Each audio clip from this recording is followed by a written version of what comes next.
The IT guy is about to be fired, but he won't give the boss the satisfaction. Instead, he crashes the internet and storms out of the office. A bad case of the Mondays? Not exactly. His boss was Citibank, and he crashed the computer networks at 110 bank branches nationwide, earning him 21 months in prison. You do the crime, you do the time, right? But what's the appropriate punishment when the perpetrator is a working man and the victim is a corporate Goliath?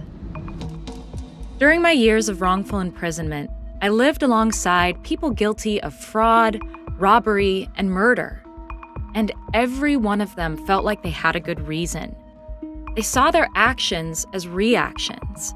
It makes me wonder, how do criminals rationalize their crimes? And how does our justice system justify its response? Is it ever appropriate to treat the guilty like the innocent? This is the truth about true crime. It's 2 days before Christmas 2013 at Citibank's Global Control Center in Irving, Texas. 38-year-old Lennon Ray Brown is called in for a meeting with his supervisor and is presented with a formal performance improvement plan, which he senses is a prelude to his termination. He refuses to participate. Instead, at 6:03 p.m., he wipes the configuration files for 9 of the 10 routers that direct traffic to all of Citibank's computer systems across North America, impacting network and phone access at 90% of all Citibank branch offices, and deleting essential encryption in their ATM and global transaction systems, compromising financial services for millions of customers. On his way out the door, he texts a colleague. "They was firing me. I just beat them to it. Nothing personal. The upper management need to see what the guys on the floor is capable of doing when they keep getting mistreated. I took one for the team." Brown pled guilty to 1 count of intentional damage to a protected computer. The district court found that his offense constituted a substantial disruption of critical infrastructure because it damaged systems and assets vital to national and economic security. And so, it applied several sentencing enhancements, slapping Brown with 21 months in federal prison and a fine of $77,200, the amount they estimated Citibank's loss. They say don't mess with the IT guy. But in this case, it's more like don't mess with the government. But is it so cut and dry? An IT guy gone rogue? Well, in the months leading up to the incident, Citibank had twice failed to provide Brown with support he requested. He asked for additional training and was denied because of corporate cost-cutting. He asked for a leave of absence due to stress, but he couldn't reach a live person at the call center that administered Citibank's HR benefits. Aside from this one incident, Brown was an upstanding citizen. That's partly why the initial ruling reduced his sentence from a potential 46 months to just 21. But that's still nearly 2 years. And I can tell you from experience, a year in prison can feel like a lifetime. Did Brown deserve it? The case for this harsh sentence is a lot shakier when you learn just how quickly Citibank rectified his act of disgruntled vandalism. By 10:17 p.m., Citibank had restored 90% of the lost connectivity, and by 4:21 a.m. the next morning, they had fully restored the network. In total, 69 ATMs were affected. Does that sound like a substantial disruption of critical infrastructure? A threat to national economic security?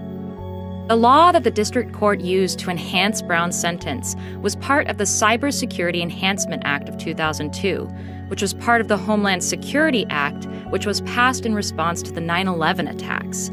It's now my privilege to sign the Homeland Security Act. In a sense, the government treated this IT guy like a terrorist. Though Brown pled guilty to the crime, he appealed his sentence, and the appeals court found that Citibank suffered relatively minor financial losses. They are, after all, a $2 trillion corporation. And at the worst, they were unable to optimally serve their customers for a matter of hours. This led them to overrule the district court, writing, "Because we conclude that Brown's conduct could not have had a serious impact on national economic security, we vacate Brown's sentence and remand for resentencing." A victory for Brown, right? Well, that ruling came down in April of 2018, after Brown had already served 20 of the 21 months. It took another month for the district court to resentence him to time served. So he did that time anyway, despite having his sentence vacated by the Court of Appeals. And even though he was released, he had to undergo 18 months of supervision, in which he was restricted by the probation office from using any device with internet access without express permission. On top of that, he still has that $77,000 hanging over him. That's a big debt to pay for an act of anger that cost Citibank a few hours of disruption. It's a drop in the bucket to them, a life savings to him. Does Citibank really need Lennon Ray Brown's last dollar? Do they deserve it? We still don't know what upper management did that left Brown feeling so mistreated that he engaged in sabotage. But I find myself wondering about the legitimacy of his grievance. We've all had crappy bosses. And when minor disrespects pile up day after day, the desire to take revenge can be overwhelming.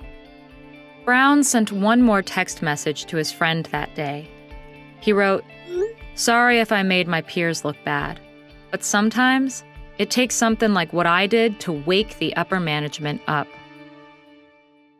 Is it possible that Brown could have done even more damage?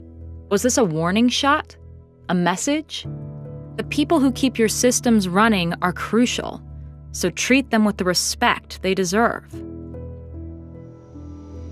People get fired. They turn over desks. They steal staplers on their way out. It happens. We don't usually send them to prison. Brown did something more extreme, yes, but he did it to an entity vastly more powerful than himself. Should the relative wealth and power of a defendant and victim matter in sentencing? Does the harm that Brown did to Citibank stack up equally to the punishment he was given? If an ant kicks a giant, is it fair for the giant to kick the ant back? And what about you? Have you ever taken revenge on a boss and felt justified? Let me know in the comments. And follow or subscribe so you don't miss the next episode of The Truth About True Crime.